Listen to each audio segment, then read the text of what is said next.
देहरादून उत्तराखंड के एसएसपी प्रमेंद्र सिंह डोभाल ने कहा कि सुबह हमें थाना राजपुर क्षेत्र में रोड रेज के दौरान फायरिंग की घटना की सूचना मिली थी। फायरिंग में एक रिटायर्ड ब्रिगेडियर मुकेश जोशी घायल हो गए थे और उन्हें अस्पताल ले जाया गया, जहां उन्हें मृत घोषित कर दिया गया। मामले में जब एक पब की सीसीटीवी जांच की तो ये बात प्रकाश में आई कि 29 मार्च की रात को बिल में ज्यादा पैसे को लेकर उनके बीच में झगड़ा हुआ था और क्लब के लोगों ने उनके साथ मारपीट की थी और उसी का बदला लेने में यह घटना हुई। इसमें दोनों पक्षों को दोषी माना गया है। इसमें जो भी लोग प्रत्यक्ष या अप्रत्यक्ष रूप से शामिल हैं उनके खिलाफ कार्रवाई होगी। हमने 4 लोगों को गिरफ्तार किया है, जिसमें क्लब के मालिक संदीप को और दूसरे पक्ष से एक व्यक्ति आदित्य चौधरी को भी गिरफ्तार किया गया और उसके 3 साथी फरार हैं, उनको भी हम जल्द पकड़ लेंगे। घटना में शामिल दोनों गाड़ियां पुलिस के कब्जे में है। क्लब को सील कर दिया गया है। 112 के माध्यम से हमें एक सूचना प्राप्त हुई थी कि थाना राजपुर क्षेत्र में जोहड़ी गांव के पास में कुछ वाहनों के बीच में आपस में रोड रेज और फायरिंग की घटना प्रकाश में आई है। तत्काल एसओ राजपुर चौकी प्रभारी और बाद में एसपी सिटी और मेरे द्वारा भी मौके का मुआयना किया गया। उस फायरिंग की घटना में हमारे ब्रिगेडियर श्री मुकेश कुमार जोशी साहब की उस समय वहाँ घायल हो गए थे और उनको जब तत्काल हॉस्पिटल ले जाया गया, वहाँ उनको मृत पाया गया। वो सुबह मॉर्निंग वॉक पर निकले थे अपने साथियों के साथ में और इस बीच ये 2 गाड़ियों में सवार जो युवक हैं एक दूसरे पर फायरिंग करते हुए और रोड रेज के तहत पीछे से आए और उसी फायरिंग में उसी चपेट में आके उनकी मृत्यु हुई थी। तत्काल सभी पहलुओं को ध्यान में रखते हुए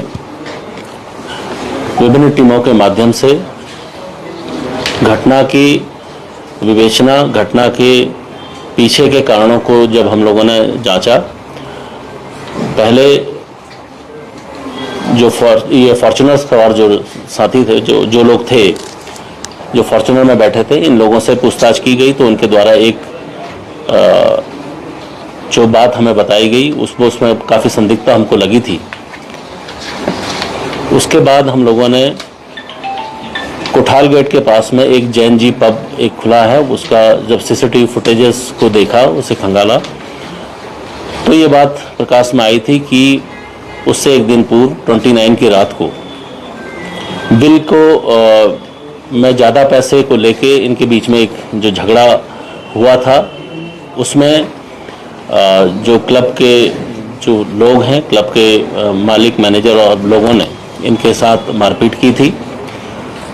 उसी का बदला लेने के लिए सुबह मॉर्निंग तक इन लोगों ने उसका वेट किया और जब सुबह ये अपने उस क्लब को बंद करके जा रहे थे और इसी रोड रेज में ये सारी घटनाक्रम हुआ है। इसमें दोनों ही पक्षों को दोषी माना गया है, क्योंकि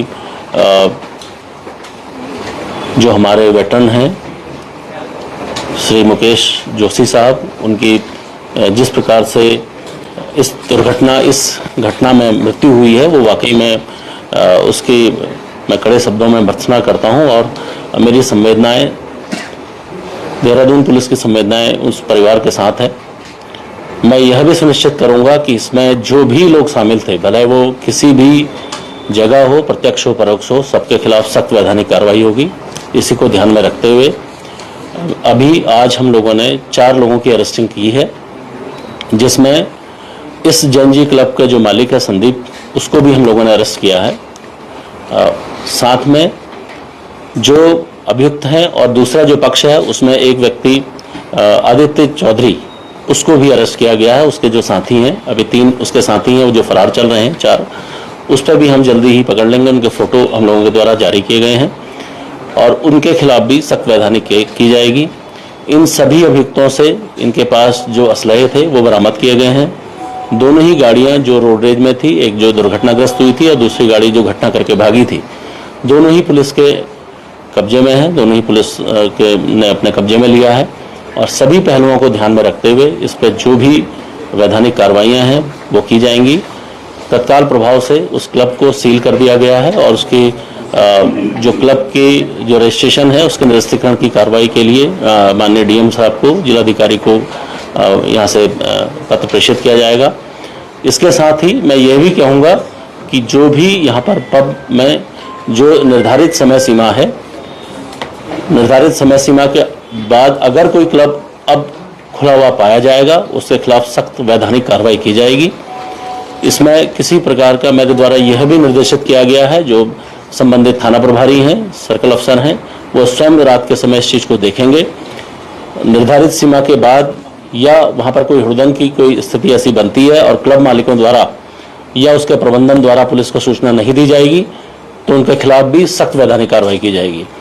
तो इसमें पूरी जो ब्रीफिंग में ये मेरी जो हमारी संवेदनाएं हैं वो मृतक श्री मुकेश जोशी साहब के साथ, उनके परिवार के साथ हैं और इनके अभियुक्तों को सख्त से सख्त सजा दिलाने के लिए जो भी हमसे बन पड़ेगा हम उसे करेंगे। Thank you. वेपन बरामद हुए हैं? इसमें वेपन बरामद हुए हैं, दोनों ही पार्टियों से जो वेपन है वो बरामद हुए हैं।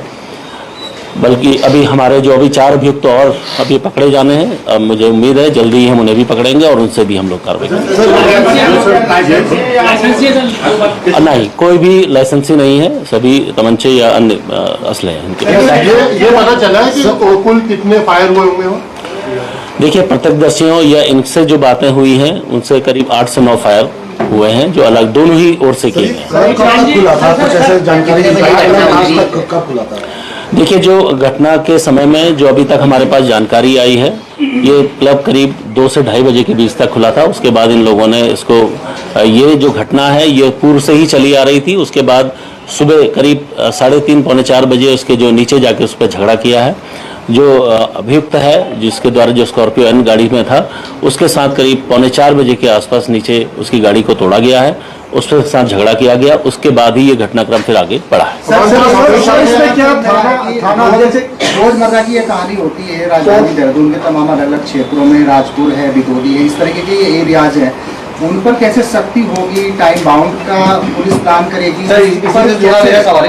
क्योंकि अब पुलिस की सख्ती तो दिखाई दे रही है, लेकिन वो छोटे लोगों पे जो ढाबे वाले हैं, वो वाले वहाँ तो पुलिस जाके बैन भर के लिए आती है।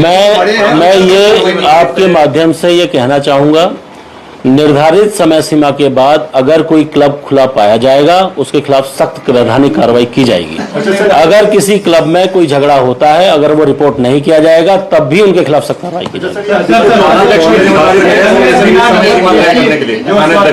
बिना नंबर प्लेट की थी तो इसमें नंबर था ही नहीं, या उस समय के लिए उसको बंद किया गया? नहीं, ये नई रजिस्ट्रेशन की स्कॉर्पियो है, नई अभी नई गाड़ी ये खरीदी गई है। उसमें जो रजिस्ट्रेशन नंबर है वो टेम्परेरी रजिस्ट्रेशन नंबर है। ये सभी लोग जो छात्र हैं, जो स्कॉर्पियो एन में, भले वो आदित्य चौधरी है या जो शशांक त्यागी है, ये सभी लोग यहाँ पर छात्र हैं और अब अलग अलग स्कूल्स में, अलग अलग कॉलेज में पढ़ाई करते हैं।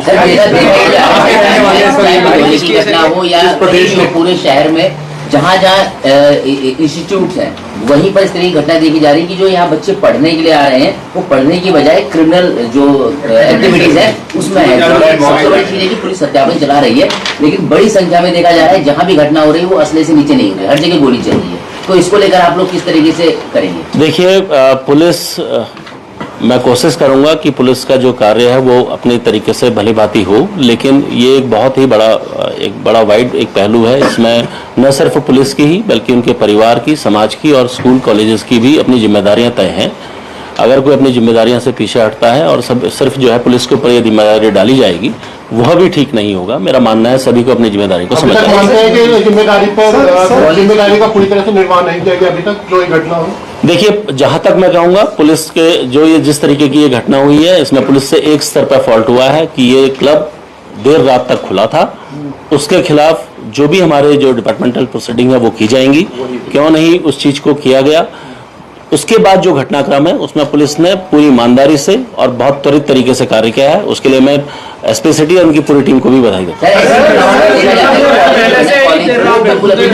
पल्ला झाड़ लेता है, तो इसमें कॉलेज की आप लोग क्या जिम्मेदारी तय करेंगे? देखिए, ये बड़ा ही जो आपने जो बात कही है, इसमें निश्चित तौर पर कॉलेज या प्रबंधन की जिम्मेदारियां तय होनी चाहिए। उसके लिए इनके जो भी कोऑर्डिनेटर्स हैं उनके साथ एक मीटिंग हम लोगों ने पूर्व में आहूत की गई थी।